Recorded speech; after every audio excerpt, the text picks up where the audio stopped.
Hi hello ఈ video అనేది ఇప్పుడు చెన్నై నుంచి అండమాన్కి షిప్స్ వెళ్తాయి కదా. ఆ షిప్స్ కోసం టికెట్ బుకింగ్ కోసం మాత్రమే. మేము మాకు ఆ ఇన్ఫర్మేషన్ తెలియకుండా మేము చెన్నైకి వెళ్ళేసి అక్కడ ఆఫీస్లో వెళ్ళేసి కనుక్కునేసి దాని తర్వాత టైమింగ్ అయిపోయేసి మేము బుక్ చేయకుండా మళ్ళీ మేము వచ్చేసి ఆన్లైన్లో బుక్ చేసుకున్నాము.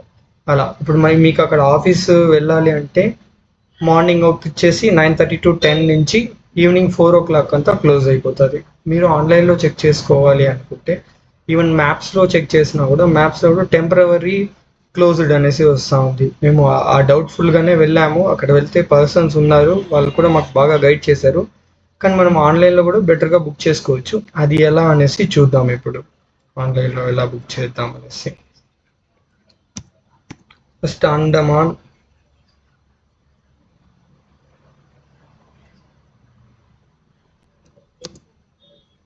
షిప్ టికెట్ బుకింగ్ ఫస్ట్ వచ్చిందంతా వేరేది, ఇది యూజ్ అవ్వదు. ఈ స్టార్స్ ఈ టికెటింగ్ పోర్టల్, ఇది వాళ్ళ అఫీషియల్ వెబ్సైట్. దీంట్లో మనం లాగిన్ చేసుకోవాల్సి ఉంటుంది ఫస్ట్ ఆఫ్ ఆల్. ఓకేనా, లాగిన్ చేసుకోవాలి. న్యూ యూజర్కి సైన్అప్ చేసుకోవాల్సిందే. సైన్అప్ ఇచ్చిన తర్వాత మీ full name, date of birth, address, mobile number, email address. అది మ్యాండటరీ కాదు ఈమెయిల్ అడ్రస్, కానీ ఇచ్చుకుంటే మీకు టికెట్ బుక్ చేసేటప్పుడు యూస్ఫుల్గా ఉంటుంది. ఇది పాస్వర్డ్ మాత్రం మర్చిపోకండి. ఫస్ట్ క్యాపిటల్ వస్తుంది, మళ్ళీ స్మాల్ లెటర్స్, మళ్ళీ రావాల్సి ఉంటుంది. సంథింగ్ మీకు letters and numbers. Same password ఇక్కడ కొట్టాలి.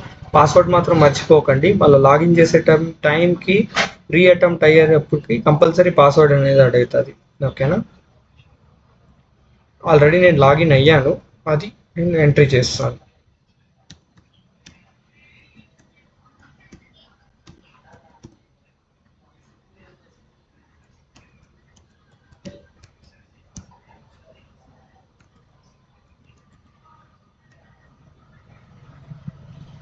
ఇలా ఫుల్ పోర్టల్ అనేది ఓపెన్ అవుతుంది. మీకు పోర్టల్ ఓపెన్ అయినప్పుడు ఇక్కడ book ticket. First of all ఇప్పుడు ఈ డాష్ పేజ్లో ఉన్నాం కదా, ఇది బుక్ టికెట్. ఇది వచ్చేసి బుకింగ్ హిస్టరీ, ఆల్రెడీ మనం ఏమైనా బుక్ చేస్తుంటే అది. ఇది హార్బర్ సర్వీస్, మీకు మంత్లీ పాస్ కావాలంటే మంత్లీ పాస్, రెన్యూ పాస్ అంటే renew pass, daily ticket, harbour ferry pass history, మీకు ఇన్ కేస్ అది కావాలి అంటే యూస్ చేసుకోవచ్చు. ఇది అండమాన్ అక్కడ ఉంటారు కదా, వాళ్ళకి యూజ్ అయ్యే పాసెస్ అది. ఓకేనా, మనం టూరిస్ట్గా వెళ్ళేటప్పుడు ఇది కావాలంటే యూజ్ చేసుకోవచ్చు. ఫస్ట్ సెలెక్ట్ చేసుకోవాలి మనం ఎక్కడి నుంచి వెళ్తా ఉంటాము అనేసి. రిటర్న్ టికెట్ కూడా ఉంది దీంట్లో. Even Kolkata, Vizag, Chennai, little Andaman, car Nicobar మొత్తం ఉంది. మీకు ఎక్కడ కావాలంటే అక్కడ పెట్టేసుకోవచ్చు. ఫస్ట్ నేను చెన్నై సెలెక్ట్ చేస్తున్నా. డెస్టినేషన్ శ్రీ విజయపురం అంటారు. పోర్ట్ ప్లేయర్ని, అండమాన్ని శ్రీ విజయపురం అంటారు. అక్కడికే మనకి డెస్టినేషన్కి వెళ్తుంది, వేరెక్కడ వెళ్ళదు మనకి.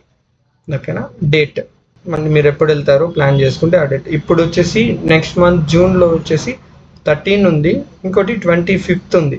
13 ఎంవి స్వరాజ్ దీప్ ఉంది, 25th అనేది మీకు నలంద ఉంది సంథింగ్. ఇప్పుడు 13 మెన్షన్ చేస్తాను, అక్కడ 2 చూపిస్తారు చూడండి. సర్చ్ ఇక్కడ చూపించింది చూడండి, 2 ఉంది. 13వ తేదీ స్టార్ట్ అవుతా ఉంది, 16వ తేదీ ఎండ్ అవుతా ఉంది. దీని స్పార్స్ అని ఇది చూపిస్తుంది ఇక్కడ. ఇది ఎంవి స్వరాజ్ దీప్, ఇది ఒక షిప్. ఎంవి క్యాంబెల్లి బే, ఇది ఒక షిప్. ఓకేనా, ఇది వచ్చేసి 5 days వెళ్తారు. ఇది 5 days పైన. ఇది వచ్చేసి మీకు 3 days మాత్రమే. ఓకేనా, ఇక్కడ ఈ షిప్లో వచ్చేసి 2 stops అనేది ఉంటుంది. ఈ 2 ఐస్లాండ్స్లో స్టాప్ అయ్యేసి వెళ్తుంది. ఈ షిప్లో డైరెక్ట్ అండమాన్కి వెళ్తుంది. దీంట్లో 2 స్టాపింగ్ అనేది ఉంటుంది, అందువల్ల ఇది 5 days తీసుకుంటుంది. కానీ స్పాస్ అది టికెట్ ప్రైజింగ్ అనేది 2 ఒకటే ఉంటుంది. ఇక్కడ చూడండి, ఇది deluxe class. First deluxe 7 available ఉంది. ఐస్లాండర్ ఫేర్. ఐస్లాండర్ అంటే ఇప్పుడు మనకి అక్కడ అండమాన్లో ఉండే వాళ్ళ కోసం ఇది యూస్ చేస్తాం. ఓకేనా, మనమంతా నాన్ ఐస్లాండర్ అంటే ఇప్పుడు మనం ఇండియాలో ఉన్నాము, ఇండియా నుంచి వెళ్ళాలంటే మనం నాన్ ఐస్లాండే సెలెక్ట్ చేయాల్సి ఉంటుంది. ఐస్లాండర్ సెలెక్ట్ చేసి మళ్ళీ అక్కడ వెళ్ళేసి ఇబ్బంది పడకండి. ఓకేనా, నాన్ ఐస్లాండరే మనము. ఐస్లాండర్ అనేది అండమాన్లో ఉండి వాళ్ళు బుక్ చేసుకుంటారు కదా, వాళ్ళకు ఒక ఐడి కార్డ్ తనీగా వస్తుంది. ఇప్పుడు మనకు ఆధార్ కార్డు ఉన్నట్లు వాళ్ళకి ఇది. ఓకేనా, first class, second class, bunk class. Maybe bunk class చాలా వర్స్ట్గా ఉంటుంది అనేసి విన్నాను, కానీ నేను ఎక్స్పీరియన్స్ అవ్వలేదు. వెళ్ళేసి ఒకసారి చూసేసి ఆ ఒక వీడియో కావాలంటే వేస్తాను. కానీ ఈ స్పేర్స్ ఇక్కడ పేమెంట్స్ ఉంది కదా, ఆ టికెట్ ప్రైజింగే సేమ్ ఉంటుంది, కానీ ఇది కొంచెం లగ్జరీగా ఉంటుంది. కానీ దీనికి నేను కూడా అంతగా డెప్త్ చూడలేదు, నాకు తెలిసింది చెప్తున్నాను. దీనికి ఇప్పుడు ఒక ఫస్ట్ క్లాస్ బుక్ చేసుకుంటున్నాం అనుకోండి, ఒకటి మీకు బుకింగ్ చేసి చూపిస్తాను. ఇక్కడ చూసుకో, టైమింగ్ డేట్ చూపిస్తుంది, మనం ఇప్పుడు బయలుదేరుతున్నాము అదే అనేసి. ఇక్కడ మాత్రం ప్యాసింజర్స్కి కంపల్సరీ వాళ్ళని ఆధార్ కార్డు, మనకి ఏదో ఒకటి కావాలి కదా, జస్ట్ ఇప్పుడు in case pan card Aadhaar card ఏదో ఒకటి దాంట్లో ఉన్న నేమ్ లాగే పెట్టాలి. మేబీ ఏదో ఒక నేమ్, విజయ్, ఓకేనా. ఏజ్ ఒక 35, male or female, male. Select islander, non islander, అదే అక్కడ చెప్పాను కదా, ఐస్లాండర్ నాన్ ఐస్లాండర్. మనం వచ్చేసి నాన్ ఐస్లాండర్. ఐస్లాండర్ అనేది అండమాన్లో ఉండే వాళ్ళకి మాత్రమే ఐస్లాండర్. నాన్ ఐస్లాండర్ అంటే మనం ఇండియన్స్ ఆర్ ఫారినర్స్ ఎవరైనా ఉంటే కూడా నాన్ ఐస్లాండర్ ఇస్తాం. ఇక్కడ చూడండి, kindly enter a valid ID card like Aadhaar, DL, pan card etcetera. Original will be checked at the time of ఎక్కేటప్పుడు మనకి, విచ్ రిజల్ట్స్ ఇన్ పెనాల్టీ పడుతుంది, ఆ టైంకి మీరు చూసుకోండి అనేసి ఉంది. ఎందుకంటే ఆ టైంకి మళ్ళీ మనం వెళ్ళేసి ఇబ్బంది పడకూడదు కదా, అందుకు మనం ఇండియన్ సెలెక్ట్ చేసుకోవాలి. ఇది చెక్ చేయాల్సిన అవసరం లేదు. ఐడి కార్డ్ అదే లైక్ ఇప్పుడు ఆధార్ అనుకోండి, ఆధార్ నెంబర్ మెన్షన్ చేయాలి, లైక్ సంథింగ్ మెన్షన్ చేసామా. ఇక్కడ ఇన్ కేస్ మీకు యాడ్ కావాలంటే యాడ్ చేసుకోవచ్చు ప్యాసింజర్, లేదంటే అవన్నీ ప్రొసీడ్ చేయొచ్చు. మీ కాంటాక్ట్ డీటెయిల్స్ ఇక్కడ వస్తుంది, ఇక్కడ మీ మెయిల్ ఐడి కూడా వస్తుంది. ఈ మెయిల్కి మీకు టికెట్స్ పంపిస్తారు, దీనికోసం ఇది స్పేర్ చూసుకోండి. ఇక్కడ మెన్షన్ చేసాం కదా ఈ ఐడి కార్డ్, ఐడి మొత్తం ఇక్కడే ఉంటుంది. స్పేర్ ట్యాక్స్ పేమెంట్ ఇది ప్రొసీడ్ చేసామనుకోండి.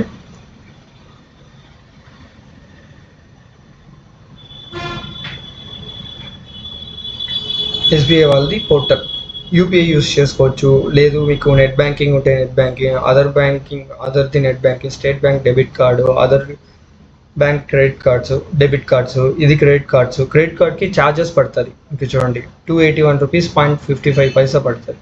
యూపీఐకి ఛార్జెస్ ఏమి ఉండదు, యూపీఐ ట్రై చేయాలంటే ట్రై చేయొచ్చు. మేము క్రెడిట్ కార్డ్ యూస్ చేసాము, మీకు యూపీఐ కావాలంటే యూపీఐ ట్రై చేసుకోవచ్చు. యూపీఐ ట్రై చేస్తే స్కానర్ ఓపెన్ అవుతుంది.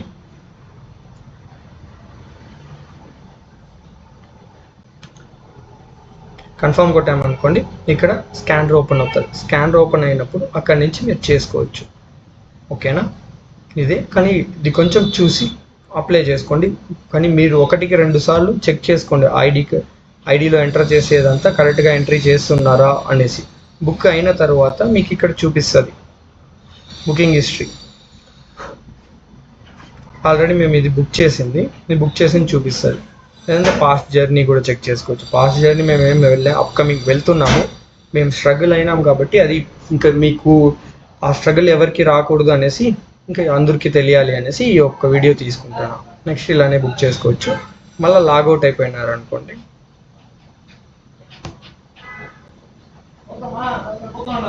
మళ్ళీ సేమ్ ప్రాసెస్. మొబైల్ నెంబర్ ఇచ్చి ఇన్ కేస్ పాస్వర్డ్ మర్చిపోతే లాగిన్ విత్ ఓటీపీలో కూడా మీరు లాగిన్ అవ్వచ్చు, ఓకేనా. మొబైల్ నెంబర్ ఇచ్చి న్యూ యూజర్స్ అయితే న్యూ యూజర్స్ సైన్అప్ చేసుకోండి. నేను ఈ అఫీషియల్ది ఈ వెబ్సైట్ లింక్ నేను డిస్క్రిప్షన్లో ఇస్తాను, కావాలంటే చెక్ చేసుకోండి. Okay, thank you for watching.